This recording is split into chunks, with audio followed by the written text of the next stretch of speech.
नमस्ते दोस्तों, मेरा नाम नीलम विजय है और आप सबका हमारे चैनल सुविचार सप्रसंग हिंदी कहानियाँ में आप सभी का स्वागत है। आज की कहानी है करवा चौथ की पौराणिक व्रत कथा।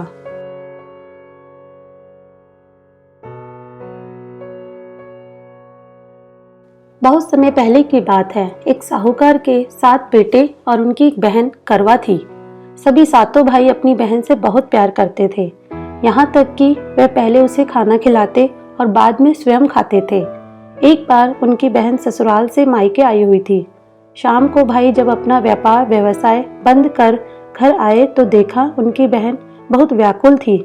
सभी भाई खाना खाने बैठे और अपनी बहन से भी खाने का आग्रह करने लगे, लेकिन बहन ने बताया कि उसका आज करवा चौथ का निर्जल व्रत है और वह खाना सिर्फ चंद्रमा को देखकर उसे अर्घ देकर ही खा सकती है। क्योंकि चंद्रमा अभी तक नहीं निकला है, इसलिए वह भूख प्यास से व्याकुल हो उठी थी। सबसे छोटे भाई को अपनी बहन की हालत देखी नहीं जाती और वह दूर पीपल के पेड़ पर एक दीपक जलाकर चलने की ओट में रख देता है।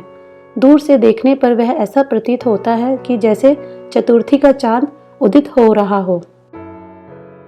इसके बाद भाई बहन को बताता है कि चांद निकल आया है, तुम उसे अर्घ देने के बाद भोजन कर सकती हो। बहन खुशी के मारे सीढ़ियों पर चढ़कर चांद को देखती है, उसे अर्घ देकर खाना खाने बैठ जाती है। वह पहला टुकड़ा मुंह में डालती है तो उसे छींक आ जाती है, दूसरा टुकड़ा डालती है तो उसमें बाल निकल आता है और जैसे ही तीसरा टुकड़ा मुंह में डालने की कोशिश करती है तो उसके पति की मृत्यु का समाचार उसे मिलता है। वह बौखला जाती है। उसकी भाभी उसे सच्चाई से अवगत कराती है कि उसके साथ ऐसा क्यों हुआ। करवा चौथ का व्रत गलत तरीके से टूटने के कारण देवता उससे नाराज हो गए हैं और उन्होंने ऐसा किया है। सच्चाई जानने के बाद करवा निश्चय करती है कि वह अपने पति का अंतिम संस्कार नहीं होने देगी और अपने सतीत्व से उन्हें पूर्ण जीवन दिलाकर रहेगी। वह पूरे 1 साल तक अपने पति के शव के पास बैठी रहती है, उसकी देखभाल करती है। उसके ऊपर उगने वाली सुई नुमा घास को वह एकत्रित करती जाती है। 1 साल बाद फिर करवा चौथ का दिन आता है। उसकी सभी भाभियाँ करवा चौथ का व्रत रखती है। जब भाभियाँ उससे आशीर्वाद लेने आती है तो वह प्रत्येक भाभी से यम सुई ले लो, पिए सुई दे दो, मुझे भी अपनी जैसी सुहागिन बना दो, ऐसा आग्रह करती है। लेकिन हर बार भाभी उसे अगली भाभी से आग्रह करने को कह चली जाती है।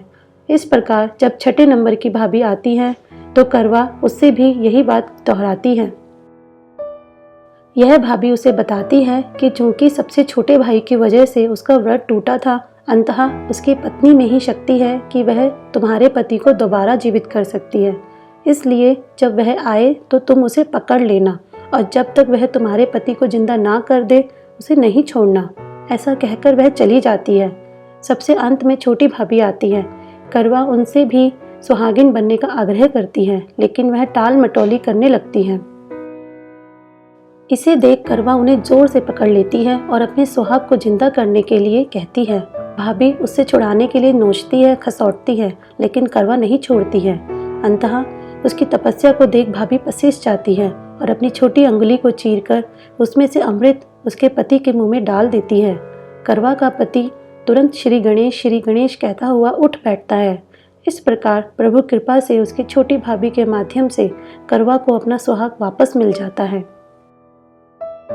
हे श्री गणेश, माँ गौरी जिस प्रकार करवा को चीर सुहागन का वरदान आपसे मिला है, वैसा ही सब सुहागिनों को मिले।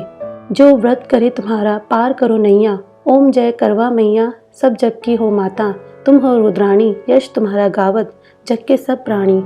जय हो चौथ माता।